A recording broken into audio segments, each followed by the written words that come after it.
오늘 우리에게 주시는 하나님의 말씀은 신명기 15장 1절부터 11절까지의 말씀입니다. 저와 여러분이 한 절씩 교대로 읽을 텐데요. 잠시 후에 4, 5절은 성경에도 함께 붙어 있습니다. 우리 그 부분도 다 같이 읽어주시길 부탁드립니다. 매 7년 끝에는 면제하라. 면제의 규례는 이러하니라. 그의 이웃에게 구워준 모든 체주는 그것을 면제하고 그의 이웃에게나 그 형제에게 독촉하지 말지니 이는 여호와를 위하여 면제를 선포하였음이라. 이방인에게는 내가 독촉하려니와 내 형제에게 구워준 것은 내 손에서 면제하라.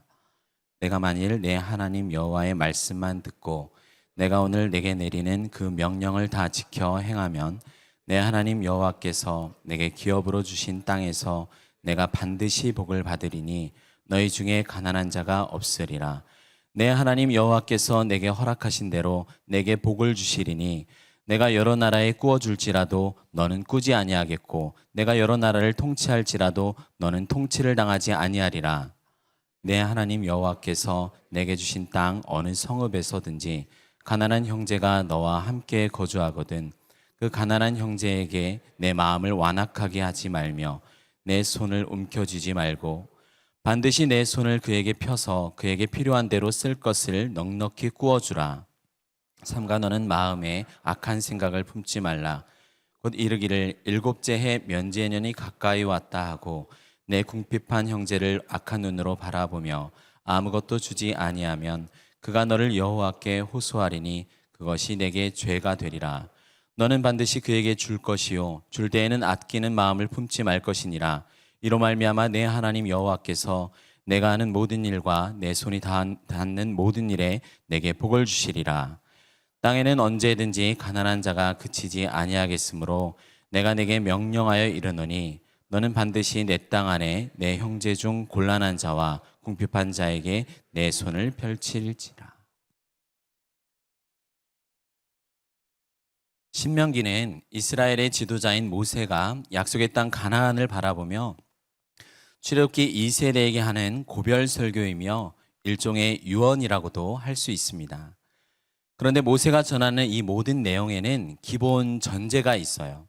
그것은 하나님께서 이스라엘과 관계하신다는 것입니다.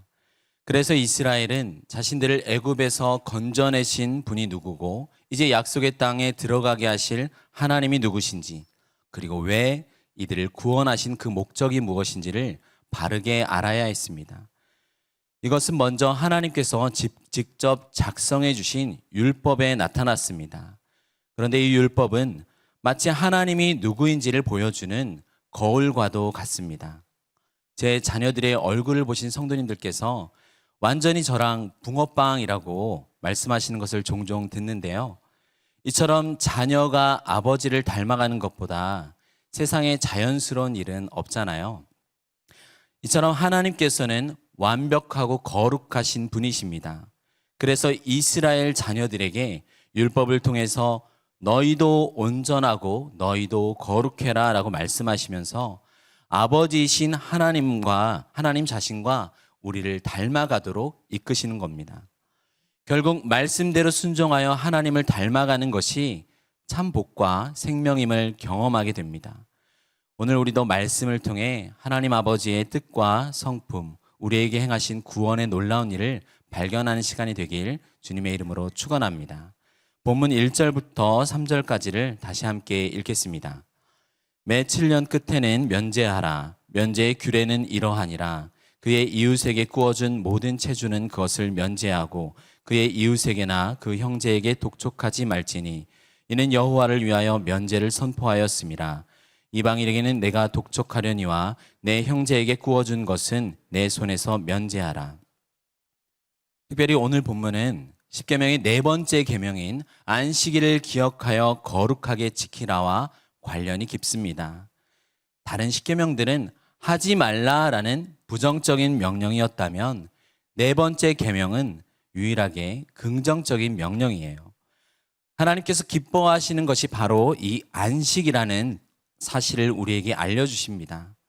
여러분들도 모두 안식을 누리고 싶으시죠? 그렇다고 너무 일찍부터 일시적인 안식에 들어가시는 분이 계시면 안 되겠습니다. 이 안식은 먼저 하나님께서 세상을 6날 동안 창조하시고 7째 날에 안식하셨다는 내용과 관련이 깊습니다. 온 세상을 통치하시기 위해 우주의 왕이신 하나님께서 이 하늘 보좌에 오르신 것이죠. 그리고 출애굽기 24장을 보면 모세는 하나님의 영광이 덮인 시내산 정상에 올라가서 6일 동안 기다린 다음 7째 날에 하나님께서 임재하신 구름 속으로 들어가서 십계명을 받았습니다. 그래서 이 7째 날 안식일은 먼저는 창조주 하나님을 기억하는 겁니다. 또한 이어서 애굽 땅에서 종되었던 이스라엘을 건져내신 구원주 하나님을 그들은 기억해야 했습니다. 하나님께서는 그동안 이스라엘이 과거 애굽에서 섬겼던 거짓 우상들과는 다르신 오직 유일한 참 하나님이심을 믿고 구별해서 하나님의 뜻대로 바르게 하나님을 예배하고 이것이 바로 안식일을 기억하는 그 예배의 태도인 것이죠. 그러나 만약 내가 주인 되고자 하면 이 안식을 경험하지는 못합니다. 우리 인생의 모든 문제의 본질은 여기에 있는 것이에요. 죄와 사망에서 나를 건져내신 하나님께서 나의 참 주인, 나의 왕이 되신 것을 우리는 믿고 의지해야 합니다. 우리는 전적인 은혜로 주어진 이 구원에 감사하고 기뻐하며 내가 매 예배 때마다 하나님을 기억할 때 우리 역시 그 안식을 누릴 수 있습니다. 그래서 오늘 우리가 드리는 예배의 핵심도 하나님을 기억하는 것입니다. 이 7째 날의 안식 개념이 확장되어 이스라엘에게 시간표로 주어진 것이 바로 7째 해인 안식년이었습니다. 1절에는 매 7년 끝에는 면제하라라고 말씀했습니다. 이 면제하라라는 단어는 출애굽기에서는 놓아주라라는 말로 번역되었어요. 애굽 땅에서 종되었던 이스라엘 민족이 자유로 노임을 받은 이 수직적인 구원을 경험했습니다. 이제는 수평적으로 이스라엘 공동체 안에서 안식을 통해서 누려야 할 수평적인 구원이 있는 것입니다. 그것은 7년째인 안식년이 되면 먼저 땅이 경작하는 짐에서 놓이게 됩니다. 땅의 안식년이에요. 안식은 사람만 노동해서 쉬는 것이 아닙니다. 물론 이 안식년을 내가 제대로 지키려면 내가 땅을 갈지 않아도 하나님께서 내게 여전히 복을 주시겠다라는 약속을 믿어야 합니다. 그리고 6해 동안 땅에 파종하여 소산을 거두었다면 7째 해에는 땅을 갈지 않고 묵혀두어서 그 땅에서 자연스럽게 자라는 소출은 모두 가난한 백성들의 것이 되었습니다. 일종의 사회보장법인 것이죠. 그런데 그냥 가난한 사람들에게 먹을 양식을 주는 것뿐만이 아니라 안식년이 되면 누구든지 그 이웃에게 돈을 꾸어준 사람은 그 빚이 면제가 되었습니다. 각종 대출에 시달리고 계신 분들이라면 이것이 매우 위로가 되겠죠. 그동안 땅을 갈아서 만약 농사의 소출로 빚을 갚아왔다면 정작 땅이 쉬는 안식년이 되면 그동안 갚지 못한 모든 채무에 대한 면제를 얻거나 그동안 내가 담보물로 잡혔던 것을 돌려받게 되는 것입니다. 그런데 이 2절 후반부에서 이 채무에서 놓아주는 면제가 그 채무자뿐만 아니라 왜 여호와를 위한 면제가 된다라고 말할까요?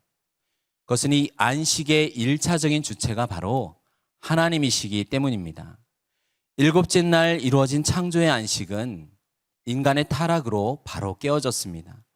하나님의 다스림을 거부한 인간의 죄로 바로 사람은 사망에 처하게 되었습니다. 그런데 이때 사람만 안식을 잃어버린 것이 아니라 하나님도 사람을 정죄하심으로 안식을 누리지 못하게 되신 겁니다. 마치 우리 부모가 자녀를 징계하는 상태와 비슷합니다.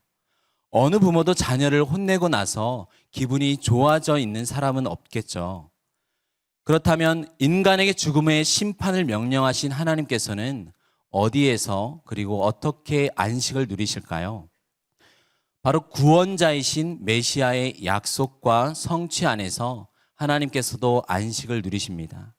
그래서 이스라엘이 장차 약속의 땅에 들어가서 이루어질 모든 안식의 규례들을 설명하면서 이 메시아 안에서 이루어질 영원한 안식을 하나님께서는 기다리고 계신 겁니다. 따라서 3절을 보면 우리가 형제에게 구워준 것은 면제하지만 이방인에게는 독촉하라라는 말씀이 이해가 될 수 있습니다. 단순히 이방인을 차별하라라는 내용은 아니겠죠. 여기서 이방인이란 하나님의 구원, 즉 죄값을 탕감받은 전적인 하나님의 은혜를 받아들이지 않은 자들을 가리킵니다. 언약 백성 안에 있는 이스라엘은 죄악된 세상으로부터 구별되어서 건진받은 구원의 은혜가 있습니다. 그래서 그들은 하나님의 구원을 즐거워하는 안식의 자녀들입니다.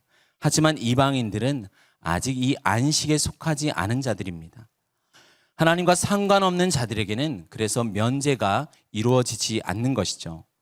그래서 오히려 이런 내용들이 이방인들에게 알려져 있다면 그들 세상 사람들로 하여금 나도 하나님의 백성이 되고 싶다라는 그 마음을 불러일으키는 이 전도의 기회가 오히려 된다는 것입니다.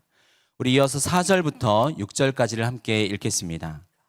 내가 만일 내 하나님 여호와의 말씀만 듣고 내가 오늘 내게 내리는 그 명령을 다 지켜 행하면 내 하나님 여호와께서 내게 기업으로 주신 땅에서 내가 반드시 복을 받으리니 너희 중에 가난한 자가 없으리라. 내 하나님 여호와께서 내게 허락하신 대로 내게 복을 주시리니 내가 여러 나라에 구워줄지라도 너는 꾸지 아니하겠고 내가 여러 나라를 통치할지라도 너는 통치를 당하지 아니하리라. 4절과 5절에 나온 말씀은 시내산에서 이미 모세에게 주신 하나님 백성의 청사진이라 할 수 있습니다.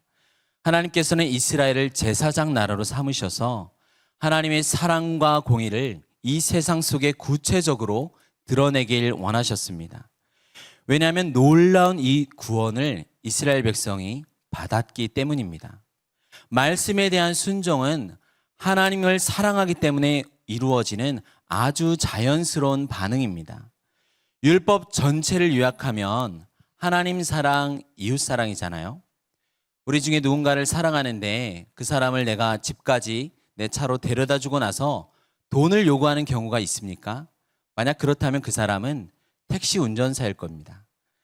실제로 내가 하나님의 구원의 은혜에 감격하기 때문에 하나님을 사랑하고 하나님의 명령대로 안식년이 되면 나에게 빚진 사람의 채무를 면제해 주는 것입니다.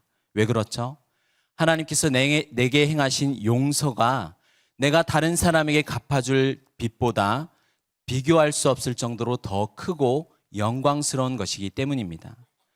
6절의 말씀은 우리가 말씀대로 하나님의 명령을 지키면, 즉 하나님을 사랑하고 이웃을 사랑하면 하나님께서 우리의 보상이 되어준다라고 약속하십니다.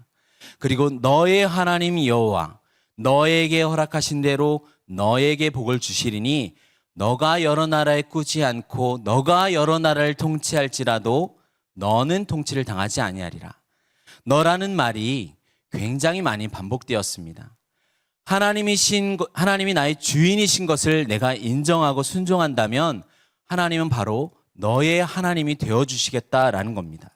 내 입장으로 바꾸어 말하면 나의 하나님이십니다. 이것이 언약의 핵심이잖아요. 하나님이 나의 하나님이 되고 내가 하나님의 백성이 되는 것입니다. 이것이 성경이 말하는 참 복입니다. 하나님이 부자이시기 때문에 자녀인 너희 중에 가난한 자가 없게 되는 것입니다. 바로 아버지의 것이 자녀의 것이 됩니다. 우리의 관심은 내가 복을 받고 내가 통치를 당하지 않는다는 것에 갈 수도 있지만 사실 핵심은 하나님과의 관계입니다. 우리도 주변에서 많이 볼 수 있듯이 아무리 가진 게 많으면 많을수록 또 사회적 위치와 명예, 영향력이 아무리 높아도 그 사람이 만약 하나님과 함께하지 않는다면 그 사람은 참으로 행복할 수가 없는 것을 우리도 종종 느끼게 됩니다. 우리 본문 7절부터 10절까지를 함께 읽겠습니다. 내 하나님 여호와께서 내게 주신 땅 어느 성읍에서든지 가난한 형제가 너와 함께 거주하거든 그 가난한 형제에게 내 마음을 완악하게 하지 말며 내 손을 움켜쥐지 말고 반드시 내 손을 그에게 펴서 그에게 필요한 대로 쓸 것을 넉넉히 구워주라. 삼가 너는 마음에 악한 생각을 품지 말라. 곧 이르기를 일곱째 해 면제년이 가까이 왔다 하고 내 궁핍한 형제를 악한 눈으로 바라보며 아무것도 주지 아니하면 그가 너를 여호와께 호소하리니 그것이 내게 죄가 되리라. 너는 반드시 그에게 줄 것이요 줄 때에는 아끼는 마음을 품지 말 것이니라. 이로 말미암아 내 하나님 여호와께서 내가 하는 모든 일과 내 손이 닿는 모든 일에 내게 복을 주시리라. 하나님께서는 이스라엘 민족이 약하고 가난한 자를 회복시키는 공동체가 되기를 원하셨습니다. 여기서 자주 반복되는 단어는 마음과 손입니다. 하나님의 사랑을 참으로 경험한 사람은 그 마음에 가난하고 궁핍한 형제를 긍휼히 여기면서 남으로 여기지 않게 됩니다. 밀어내지 않는 것이죠. 오히려 딱딱한 마음이 되면 자신의 손을 움켜쥐겠지만 하나님은 반드시 너의 마음을 바르게 먹어 너의 손을 펴서 그가 필요한 것을 넉넉히 주라고 하셨습니다. 우리가 다른 사람에 대하여 내 마음이 딱딱하면 사실은 내가 하나님에 대한 마음도 딱딱하기가 쉽습니다. 이제 면제년이 가까이 왔는데 한 궁핍한 형제가 나에게 찾아와서 무엇인가를 빌려달라고 하면 어떤 악한 생각이 들 수 있을까요?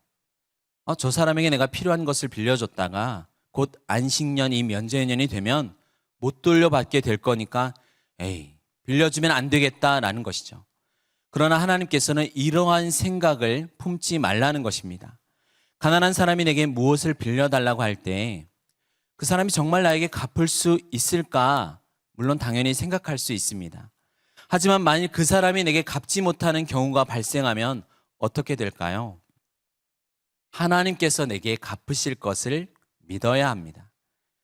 하나님이 내 인생을, 여러분의 인생을 책임지신다라는 것을 믿어야 하는 것입니다. 물론 이 말씀을 악용해서 당장 예배 마치자마자 오늘 말씀 들었지? 나에게 돈을 빌려줘 라고 당당하게 요구하라는 말이 절대 아닙니다. 이 말씀은 특별히 안식년에 이루어지는 일들과 관련이 있음을 우리는 기억해야 됩니다. 안식의 정신이 과연 나의 일상을 채우고 있는지에 대해서 돌아보라는 말씀입니다.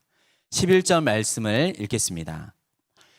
땅에는 언제든지 가난한 자가 그치지 아니하겠으므로 내가 내게 명령하여 이르노니 너는 반드시 내 땅 안에 내 형제 중 곤란한 자와 궁핍한 자에게 내 손을 펼지니라. 땅에서는 언제든지 가난한 자가 그치지 않을 것이라고 말씀합니다. 그런데 분명히 5절에서는 너희 중에 가난한 자가 없으리라 라고 하셨는데 지금 읽은 11절에서는 가난한 자가 그치지 않을 것이래요. 말씀의 이상과 현실 속에서 괴리가 있습니다. 하지만 여기에는 하나님의 섭리가 있습니다. 때론 가난한 사람들도 단지 자신이 게으르기 때문에 가난해진 것만은 아니에요. 물론 겉으로 보면 가난해진 것이 당시 사회에서는 농사를 망쳤거나 혹시라도 집안의 가장이 병들어 죽게 되었다면 그도 어쩔 수 없이 가난해질 수밖에 없습니다.